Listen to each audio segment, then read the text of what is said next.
Hi, I'm Warrick from harderandsteenbeck, and today we're going to dive much deeper into the topic of cleaning.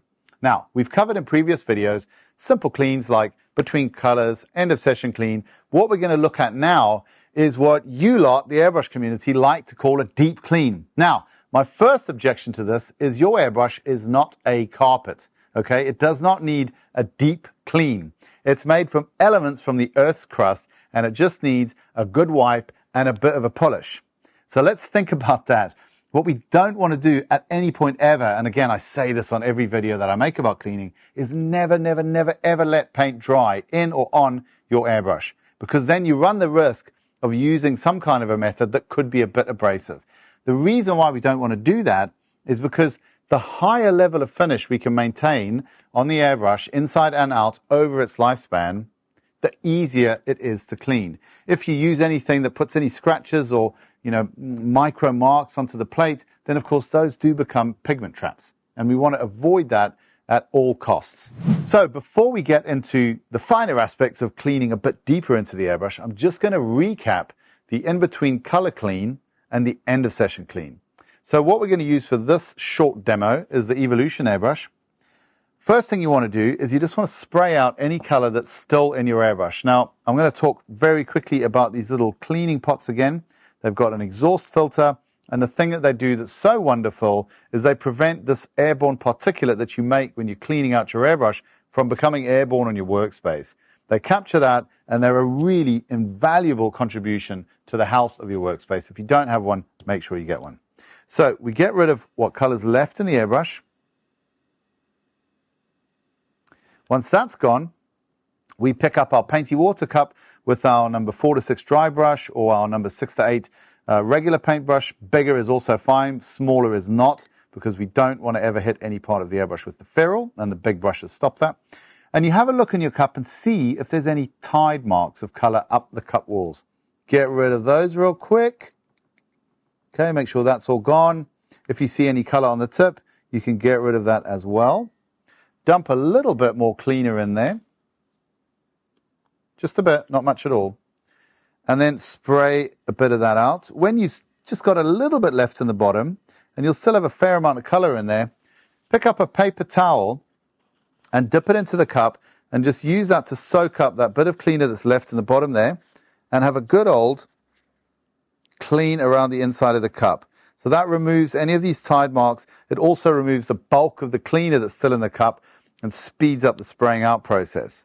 So get rid of the rest of that. That's your first cleaner load gone through. Once that's done, you dump a little bit more in there. Not much at all, small amounts. Get that moving.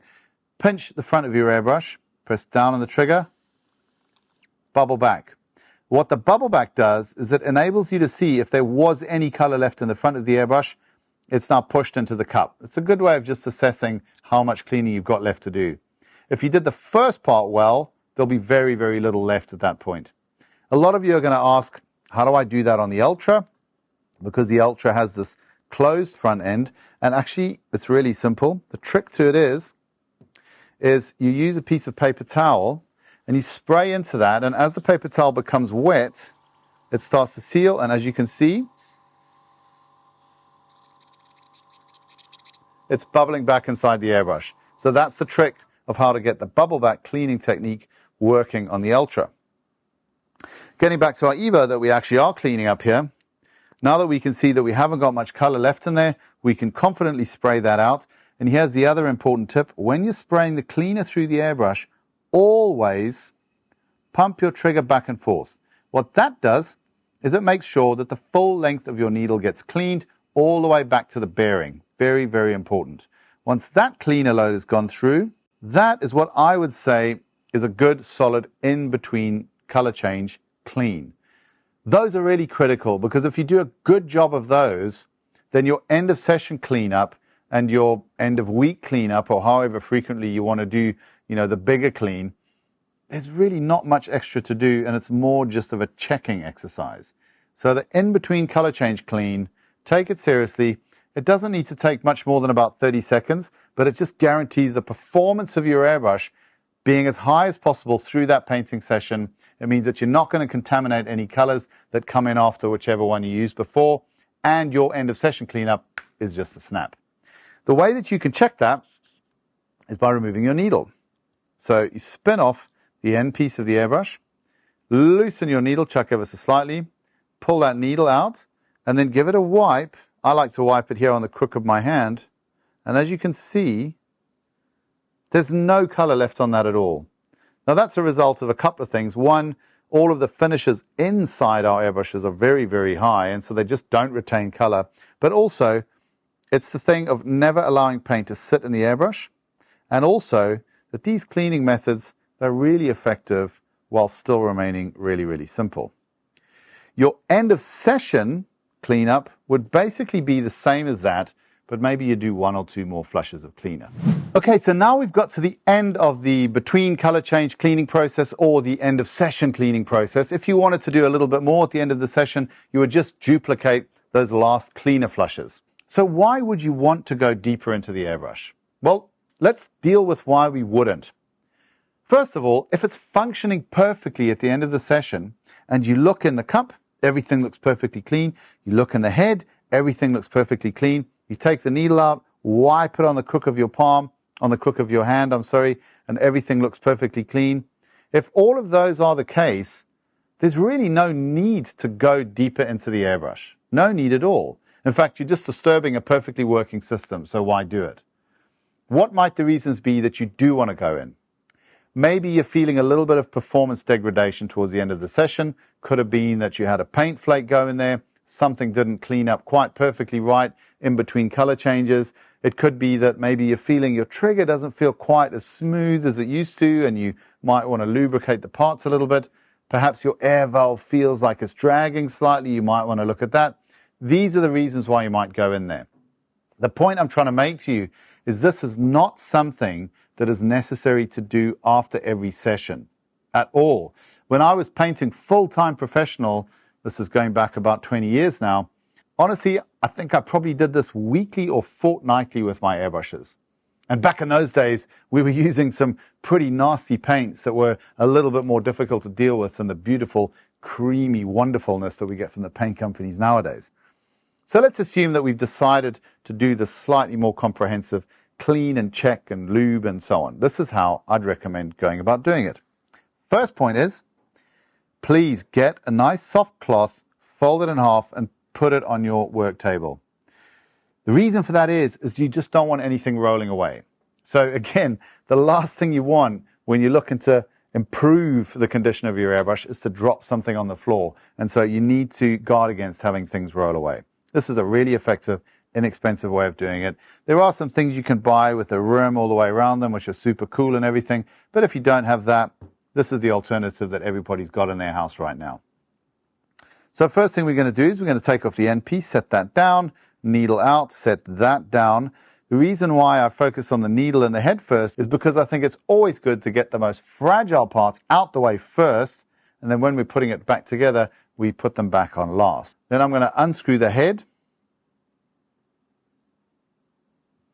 remove the nozzle from the head, and then I'm going to set these parts down carefully on this soft cloth that stops anything from rolling away. What I'm going to take a look at now is on a Harder and Steenbeck airbrush, I want to look in the front of the airbrush here. And I just want to make sure that there's no residues on the base where the nozzle seals to down in there. If I've satisfied myself that's clean, don't go in there. If everything's good, don't bother. If you do want to clean it, I love a dry brush for that because the bristles are nice and firm. Just get in the front and just give it a good old cleanup. You really don't want to use anything more aggressive than that. If there is some paint residue in there, just a good repetitive kind of scrunching with the dry brush in there will get it out. I don't want you to use anything abrasive. If you've checked that and everything looks good, you then might want to look at the back end of the airbrush. Perhaps you just want to lubricate it. So remove the needle chuck, set that down, and now on the Evolution, you'd remove the middle piece. On the Infinity and the Ultra, you wouldn't need to do that. You would just need to remove the needle spring adjuster. which then allows that whole back end to pop out. So sticking with the evolution, we remove the middle piece.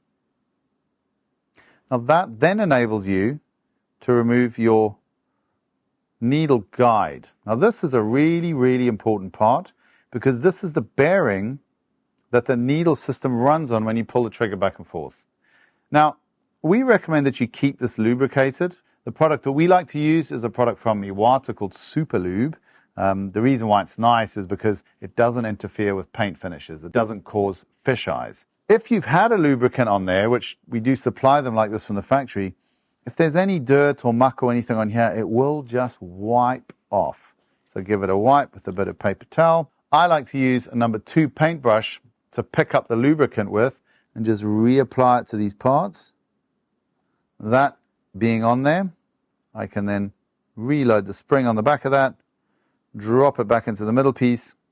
I can then hold that all together with the needle chuck, and that assembly is now ready to go back in. Another part that you might want to take a look at, and you just want to make sure you don't see any color residue on it, is of course the trigger itself. Again, these are supplied from the factory lubricated. So if there is any color residue on it, you should just be able to wipe it off. If you need to use cleaner, then of course do so. Again, with your dry brush, give it a bit of a scrub, clean it off, and then reapply some lubricant to all the bearing surfaces on the trigger and drop it back into the airbrush. So far, all good, pretty simple and easy. Now I'm going to show you something that probably most of you don't know about. Now on airbrushes, there's 2 types of seal, broadly speaking, that we need to use.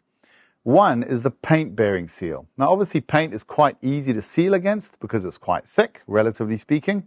And we can use things like PTFE, very strong, very solvent resistant materials. This is things like the needle bearing, the little seal that's on the back of the nozzle here, for example. That's a PTFE seal as well.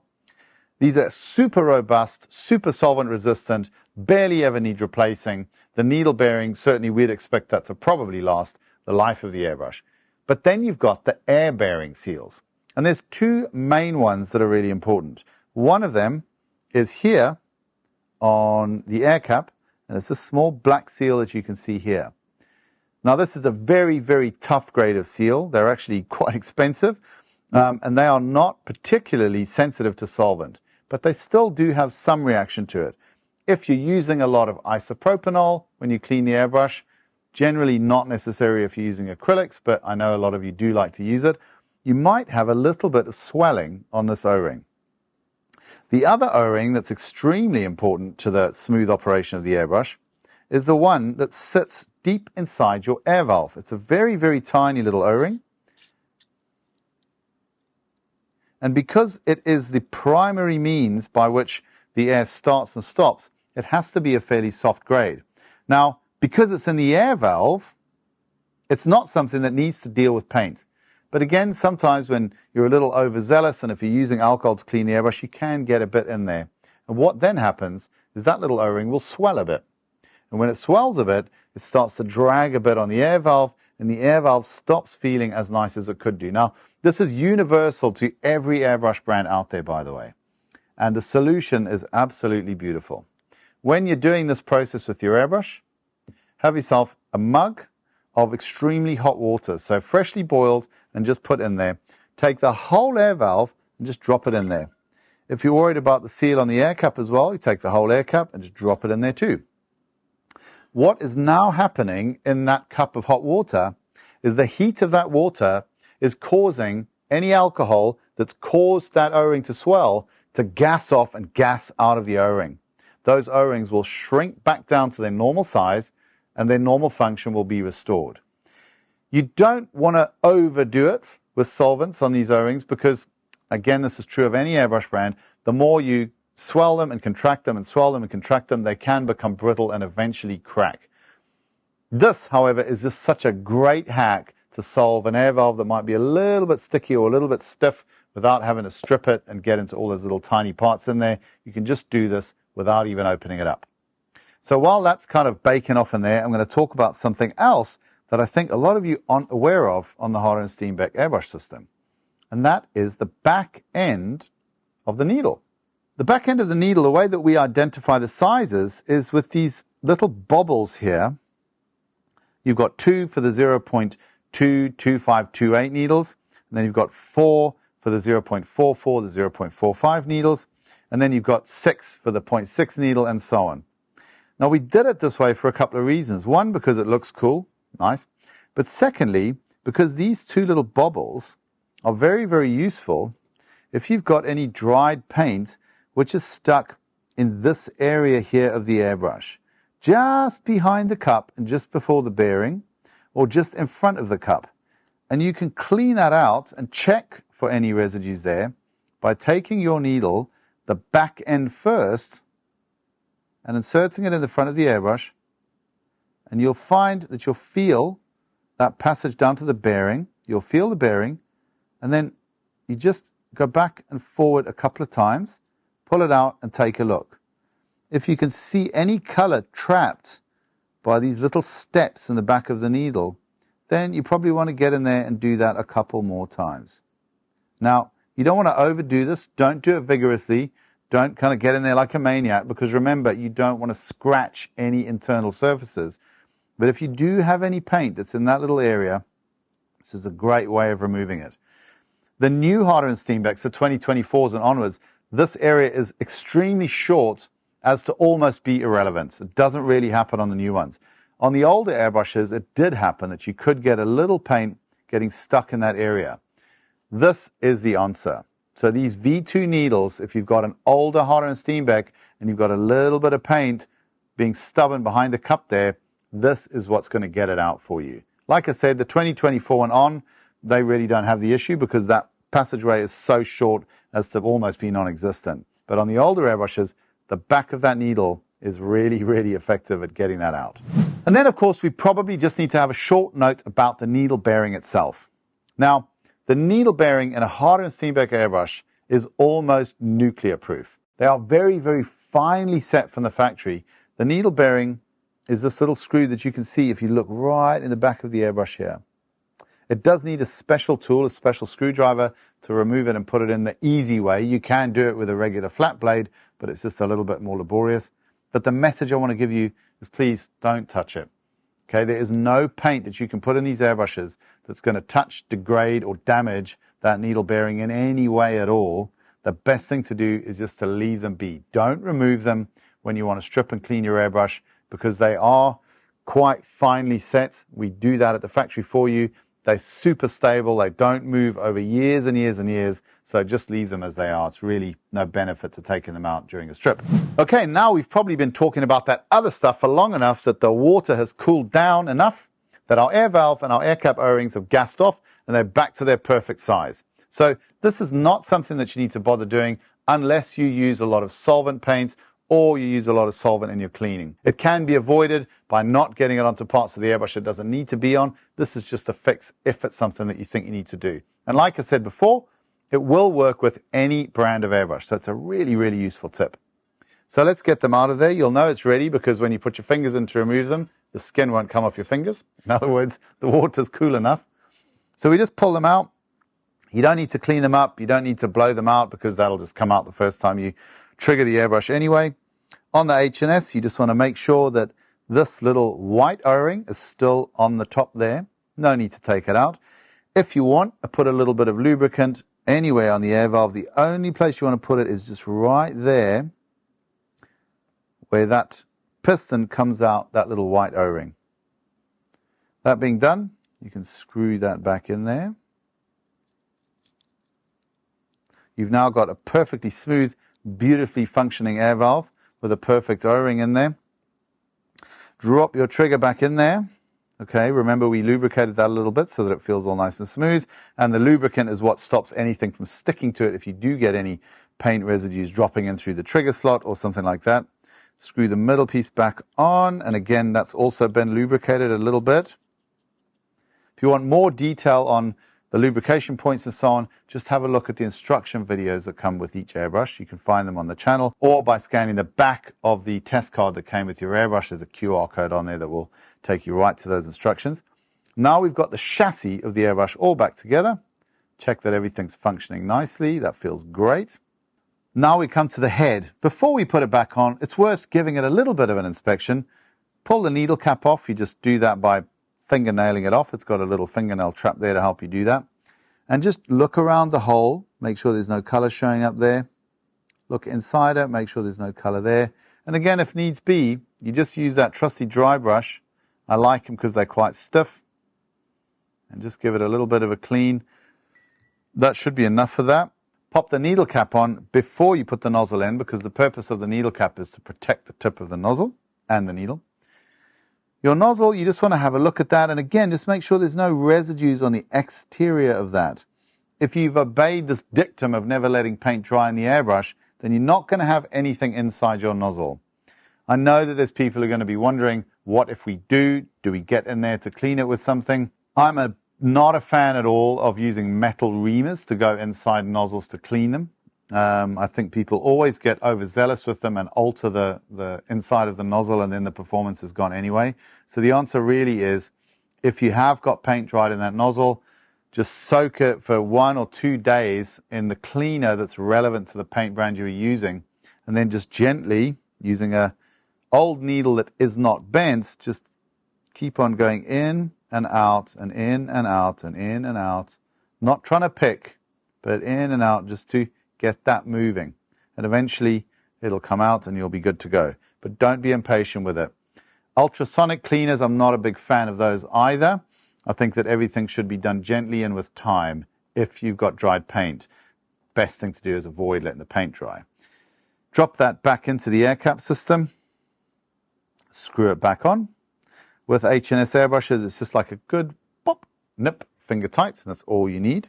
And then, of course, you can pop your needle back in. I always do the needle chuck up, back it off 1/8 of a turn, push the needle back in, up to the front, a little bit of a turn to center, and we're done. And what you should now have is an airbrush that's nicely lubricated. You've checked everything out. Everything's functioning beautifully. If you've had any O-ring swells in your air valve, that should now be feeling super free and easy and beautiful and wonderful. And it shouldn't have taken you very long at all. The main point to take away from this is to try to be as minimally invasive as you possibly can with your airbrush. We put a huge amount of effort back at the factory into providing you with a tool that's got incredibly high levels of finish inside and out. And the reason for that is that we want them to clean up in a snap when you just put the fluids through. Now, the way to make sure that you benefit from that work that we've done is by always cleaning your airbrush before anything dries in there. As long as you do that, everything I've just shown you, a lot of it's unnecessary. Or when you do it, you have to do it very, very infrequently. So don't overdo it. The more effort you put into your in-between color changes, the less effort you've got to put into everything else, and the higher the likelihood that your airbrush will function flawlessly through every session that you have. So I hope that's been useful. I also hope it's been useful to those of you who are watching the channel who haven't yet purchased the Harder and Steenbeck airbrush. All of these points apply to them as well. And other than that, really look forward to seeing you on the next one. If you think we've missed anything, ask us the question. We'll be sure to answer every single one of them. Thank you very much for being with us. See you on the next one.